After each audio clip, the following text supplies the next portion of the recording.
O yun, magandang hapon pong muli sa inyong lahat mga kabayan. Ngayon po linggo ng hapon, September 10, 2023. After nga po natin puntahan yung ginagawang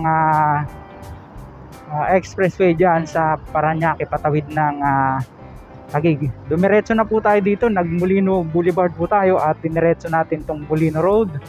At para i-update ko po kayo o i-update natin itong ginagawang Molino flyover na sa kalaunan naging controversial na nga po ito.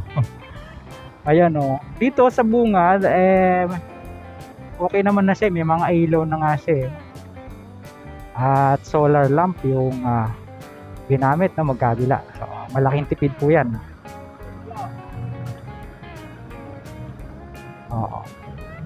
Nung mga nakakaraan may nakita tayong vlog na mayroon pong mga gumagawa dyan at ang sabi sa wakas itutuloy na rin Nakita nyo naman kahit linggo nag-uumpisa na ang traffic kasi nagkaroon po ng embudo rito. Pagdating dito one way na lang isa na lang ang nakakadaan, kaya from 3 lanes to 1 lane. Samahan nyo po ako at ating bisitahin itong naging controversial nga ito na Molino flyover project dito po sa lungsod ng Bacoor.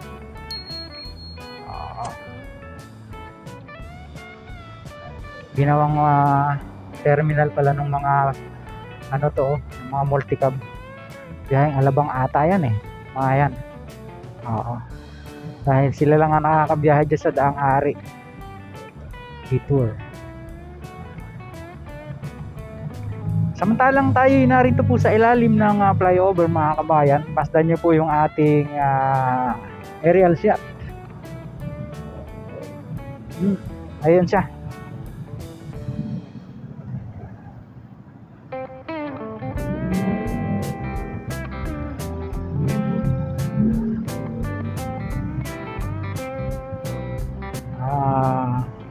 Manually, minamanduhan po ng mga traffic enforcer yan dito sa gitna. Ayan. Ito pong nakikita nyo na video pag pinaling natin papunta po ng Alabang area yan via Daang Hari. Ayan. Ganda tingnan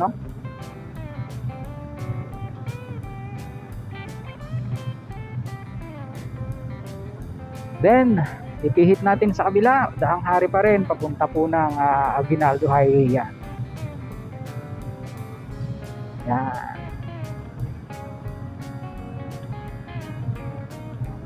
And then pabalikin natin. Yan pong nakita nyo na video na yan ay papunta po ng Paliparan area sa Dasmariñas. Dahil pag dinire-diretso mo itong Molino Road ay tatagos po yan ng Paliparan Road.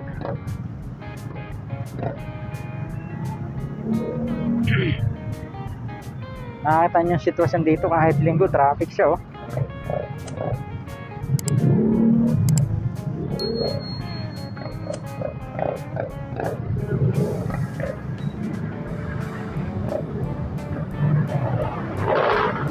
Okay, makigulo na tayo. Makigulo na tayo.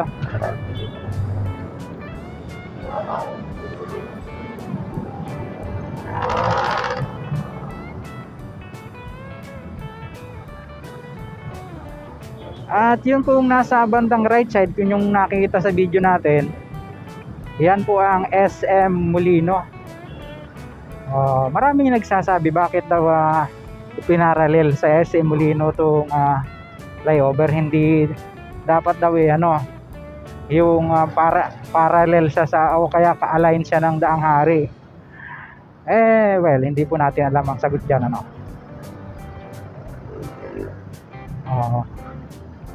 siguro mas prepared na hakbangan yung Daang Hari Road kumpara dito sa Molino Road yan. Alam mo pagdating ng araw may magkaroon naman ng tunnel yung Daang Hari dyan. Yan. Ayun pala yung huling Yung huling gawa, oh. Yan, oh. Dati wala pa ito eh, oh.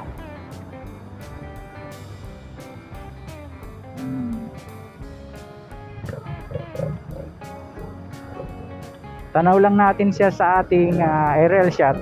Pero mas maganda yung nandito tayo sa ground. No? Ayan. At mayroon nga gumagawa sila bossing kahit linggo. Oh. Galing. Oh, okay. Ikutan lang natin. Pwede naman siguro.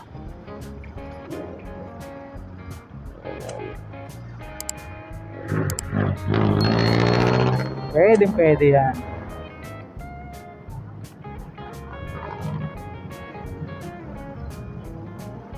Alabang, kanan, Aguinaldo, kaliwa, to Manila, diretso tayo. Pero this time kakaliwa tayo. Baka sakali makaabot pa natin yung maaga pa naman, 3:55 pa lang.